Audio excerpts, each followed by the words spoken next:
Assalamualaikum warahmatullahi wabarakatuh. Ini adalah kuliah pertama dari administrasi penjualan atau selling, dan kita akan mempelajari tentang konsep penjualan dan perbedaannya konsep penjualan dan konsep pemasaran. Assalamualaikum warahmatullahi wabarakatuh. Kita masuk ke pertemuan kedua. Kita akan membahas mengenai konsep penjualan, ya. Dalam bisnis, kalian pasti familiar dengan konsep penjualan dan konsep pemasaran. Baik konsep penjualan dan konsep pemasaran merupakan suatu yang sudah sering didengar, namun masih sering disalahartikan. Padahal terdapat garis perbedaan antara konsep penjualan dan konsep pemasaran. Meski keduanya punya tujuan yang sama, yakni untuk mendapatkan laba sebesar-besarnya, tapi ada perbedaan pada beberapa aspek. Baik itu makna, pandangan, proses, kegiatan manajemen, dan aspek lainnya. Konsep penjualan menekankan pada kebutuhan penjual. Maka dari itu, penjual menguasai pasar. Sementara konsep pemasaran berkonsentrasi pada kebutuhan konsumen. Konsumen maunya apa? Kemudian memenuhi kebutuhan tersebut. Oleh karena itu, dalam konsep pemasaran, konsumen dianggap sebagai raja. Itu ya. Nah, kita lihat nih. Jadi seperti yang dijelaskan sebelumnya, konsep penjualan menekankan pada kebutuhan penjual, yang berarti fokus untuk menjual produknya semata. Sementara konsep ini dipraktikkan secara lebih mendalam pada produk-produk yang jarang diinginkan oleh orang-orang, seperti produk asuransi, ensiklopedi, dan lain sebagainya. Dalam kasus ini, tujuan penjual adalah untuk menjual apa yang mereka hasilkan daripada membuat apa yang diinginkan konsumen. Makanya ada sales buku gitu ya, sales asuransi dan lain sebagainya. Oleh karena itu dibutuhkan usaha ekstra untuk mendapatkan hasil penjualan yang diinginkan. Penjual mendorong produk untuk naik ke pasaran dan dibeli oleh konsumen melalui penjualan agresif, iklan persuasif, promosi penjualan yang luas, publisitas yang kuat, dan hubungan masyarakat. Namun, konsep ini mempunyai resiko yang cukup tinggi terhadap perkembangan bisnis karena minimnya pertimbangan terhadap keinginan konsumen. Penjual itu cenderung mengabaikan fokus untuk membangun hubungan jangka panjang dengan pelanggan. Jadi inti dari konsep penjualan adalah konsumen punya kecenderungan normal untuk nggak membeli produk yang penting gitu. Buat apa sih beli ensiklopedi, buat apa sih asuransi gitu. Konsumen dapat didorong untuk membeli lebih banyak melalui berbagai peralatan atau usaha keras nih yang mendorong pembelian. Tugas perusahaan adalah untuk mengorganisasi bagian yang sangat berorientasi pada penjualan sebagai kunci untuk menarik dan mempertahankan langganan.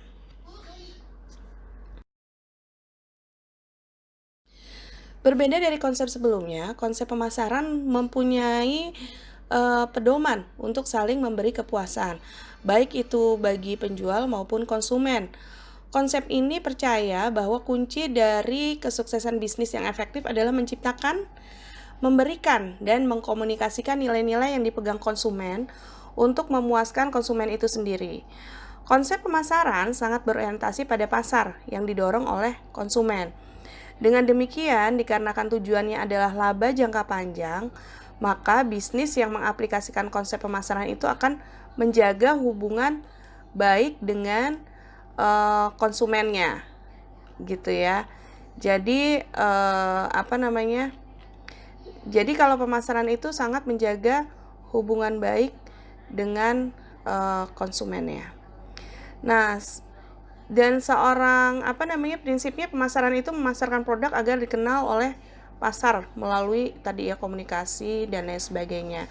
Jadi ada sistem dalam kegiatan bisnis untuk merencanakan produk, menetapkan harganya, promosi, distribusi, dan juga tenaga marketing atau pemasaran ini harus membekali dirinya dengan berbagai pengetahuan dan strategi yang mencakup produknya, harga, tempat, promosi, proses, dan orang-orang, serta bukti fisik dari barang tersebut. Nah, kemudian konsep pemasaran jadi mengandung 3 dasar pokok. Perencanaan dan operasinya berorientasi pada kebutuhan dan keinginan pelanggan atau konsumen. Semua aktivitas pemasaran dilakukan secara terpadu, integrated marketing, dan memenuhi atau mencapai tujuan perusahaan dan berusaha memberikan kepuasan kepada pelanggan. Makanya hubungannya baik antara marketing dan pelanggan itu biasanya terjalin seperti teman kadang-kadang kalau sudah memang, dan loyal kalau memang sudah percaya dengan marketing itu gitu, kadang-kadang pembeli suka loyal. Perbedaan konsep penjualan dan konsep pemasaran. Yang pertama, dalam konsep penjualan, orientasi penjual adalah untuk menjaga bisnis dan produk yang dihasilkan. Sementara pemasaran berorientasi pada kepuasan konsumennya. Yang kedua, konsep penjualan berusaha untuk memaksa konsumen berpikir tentang produknya. Nah, di sisi lain, konsep pemasaran akan mengarahkan produk agar dapat masuk ke dalam pikiran konsumen secara perlahan-lahan. Masuk dari iklan dan lain sebagainya. Jadi, mengarahkan produknya itu biar bisa masuk ke dalam pikiran konsumen sehingga bisa nanti ada pembelian terus-menerus, kepuasan dan lain sebagainya gitu. Yang ketiga, titik awal konsep pemasaran adalah target pasar. Sehingga hal yang pertama kali dilakukan dalam konsep pemasaran adalah riset untuk mengetahui kebutuhan konsumen. Nah, sebagai lawan dari ini, kebutuhan konsep penjualan membuat pabrik sebagai titik awal. Oleh karena itu, penjual akan membuat produk terlebih dahulu, baru dilanjutkan dengan usaha promosi. Jadi produknya tidak berdasarkan dengan kebutuhan konsumen. Yang keempat, fokus utama dari konsep pemasaran adalah pada kebutuhan konsumen. Konsep penjualan lebih menekankan pada produk yang sudah ada. Jadi pada saat menjual produk tidak berpikir bahwa produk tersebut dibutuhkan konsumen atau tidak. Diciptakan dulu produknya, baru dilakukan pemasarannya agar bisa masuk ke dalam konsumennya.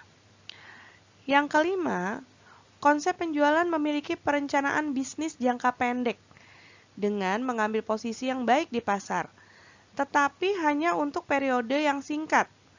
Sebaliknya, ada perencanaan matang yang berkonsentrasi pada loyalitas dalam konsep pemasaran, sehingga menghasilkan stabilitas merek jangka panjang.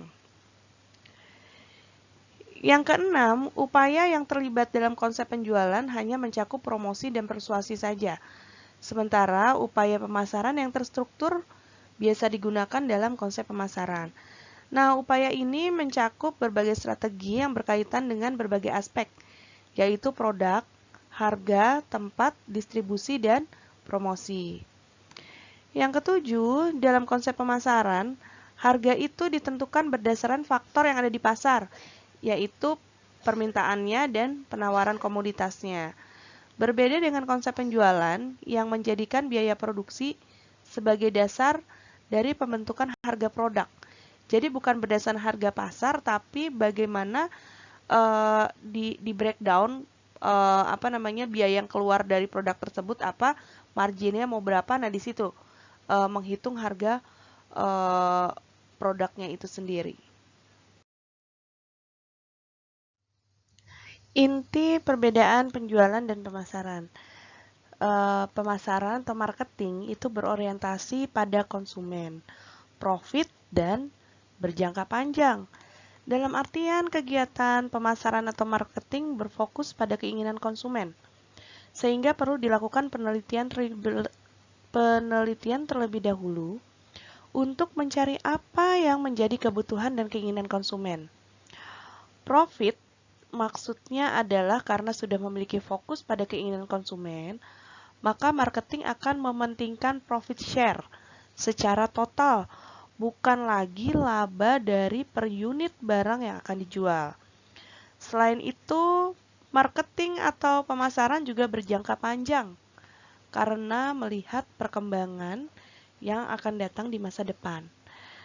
Tetapi selling itu berasal dari bahasa Inggris sale yang berarti jual atau penjualan. Jadi selling itu merupakan aktivitas atau kegiatan menjual produk atau jasa. Berbeda dengan marketing atau pemasaran yang berorientasi pada konsumen, selling berorientasi kepada produk yang dihasilkan, sehingga mereka hanya akan fokus pada pembuatan produk kemudian dipasarkan. Selling juga berorientasi pada pencapaian volume penjualan yang maksimal.